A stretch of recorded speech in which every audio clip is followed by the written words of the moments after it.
Hi everybody, it's Steve Griffiths here, developer of the MTPredictor software program. In today's MTPredictor video, I'd like to get back to looking at the USE minis, as I've been looking at some other markets, particularly Forex, over the last couple of videos. So in particular, I'd like to follow up on some trades we were looking at early in the session in our training webinar yesterday, which was Wednesday, Thursday the 16th. In particular, this TS3 sell. Now, for more experienced MTPredictor users, we use the higher time frame for our large degree trend rather than our STF color indicator. So for this, we went out to our 15-minute chart. Oh, this was the NQ, by the way, and we had a TS3 sell unfolding early in the day. So what we're actually looking at on the 3-minute chart was, if this was a 15-minute TS3 sell, the large degree trend was down, and as such, this would have been a good trade to take. We're actually playing this as a potential, what we call a holy grail trade setup, because this was a major high, initial decline, ABC correction into a wave 2. Therefore, we'd be looking to go to the typical wave 3. If I zoom out, you can see that's the typical wave 3 WPT. Now, of course, this didn't actually make it. It's always good to look at trades that don't unfold as anticipated, and I feel it's very important that all software vendors should follow up on trades that don't unfold as anticipated. It's important to understand that there'll always be losses, and basically sometimes the market just won't do what you anticipate. Our advice at the time was, once you got down to these levels here, you should be looking to bring your stop to break even. In fact, this is actually the DP off our last swing lows where the market went to. So the stop would be at break even. So this would have been a break even trade. But let's have a look what unfolded a bit later in the day. STF was blue, so we wouldn't be looking at this sell setup here. But what interested me was this DP sell here that caught the high of the day. Remember, we go to the 15-minute chart, and this is why it's important to review the 15-minute chart as the day unfolds, because as the day unfolds, the market went up and took out this TS3 sell high here.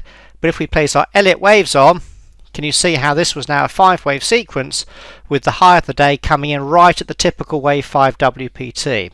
So on the higher time frame 15-minute chart, we were at the end of a 5-wave sequence.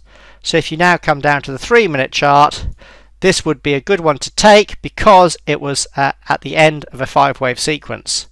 And also, if we look at this bar here, it was actually making new highs and reversing back. But let's go to the red sell bar here, right mouse click, do analysis.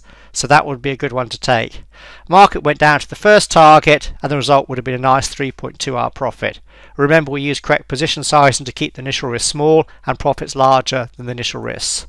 So even though this first trade setup on the NQ didn't work out as anticipated, there was a lovely trade a bit later in the day that would have still made 3.2R.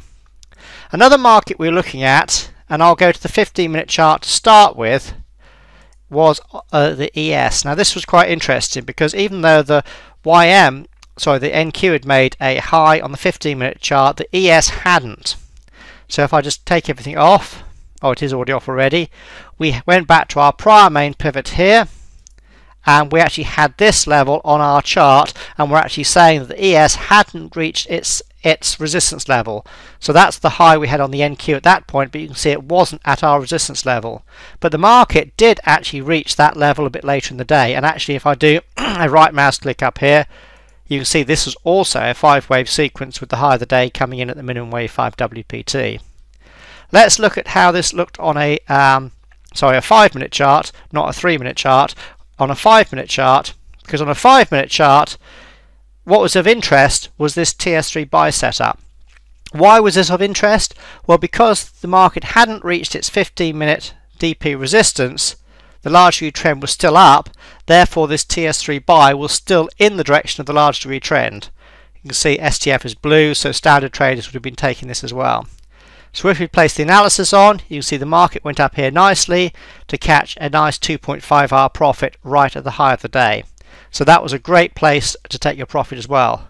But can you all see how this TS3 buy on the 5-minute chart was still in the direction of the large degree trend, because the ES had not reached its 15-minute resistance level at this particular point in time. And we mentioned this in the webinar, and as such it would have been a nice long trade. Let's have a quick look at the YM because we're also looking at this. Again on the 15-minute chart, let's go back out to this prior pivot. And we had this on the chart as well yesterday. There's our DP. Remember, these levels are on the chart in advance. So they're there before the market even gets there. So as the market was rallying up yesterday, you knew that this was a resistance area to be aware of. And as you can see, that actually caught the high of the day very nicely. And also, if I do Elliott wave intermediate, you can see this was also a 5-wave sequence up into the high there just after 2 o'clock. Let's see how... Sorry, this is on a 5-minute chart. I'll just clear that all off. I'll go to a 15-minute chart. Exactly the same. Here's our prior pivot. There's our prior pivot with that DP there in advance. And actually you can see it actually gave us an automatic DP sell. Sorry, the 5-wave sequence I was actually looking at, or intended to look at, was this 5-wave sequence on the 15-minute chart as well. So can you see how that also came in and nailed the high of the day yesterday? But what was of interest to me was coming down to the 3-minute chart, or there's my analysis on there already, so I'll just clear that off, was how the market came up here and then hit that 15-minute resistance. Remember, we wouldn't be looking at these sell setups because not only was the STF blue, but also the market hadn't reached its 15-minute DP level. As the market went up into here, we right mouse click, and can you also see that this was a 5-wave sequence up here coming into the high. So on all three markets yesterday, the ES, the NQ and the YM, particularly the NQ and particularly the YM, we actually managed to catch the highs of the days yesterday. So there were some very nice trades in there as well. My favourites were on the ES. If I go back to the ES and I go back to the 5-minute charts, how we had a lovely standard long trade up into the high, coming out with a nice 2.5 hour profit at the high of the day there, which was actually almost the high of the day, which was a nice place to come out. But then also on the 3-minute NQ, and this was important, is that if I just go over to this, is that even though we did some analysis early in the day for a potential short trade here, because that short trade did not unfold as anticipated, it doesn't mean to say you give up the rest of the day.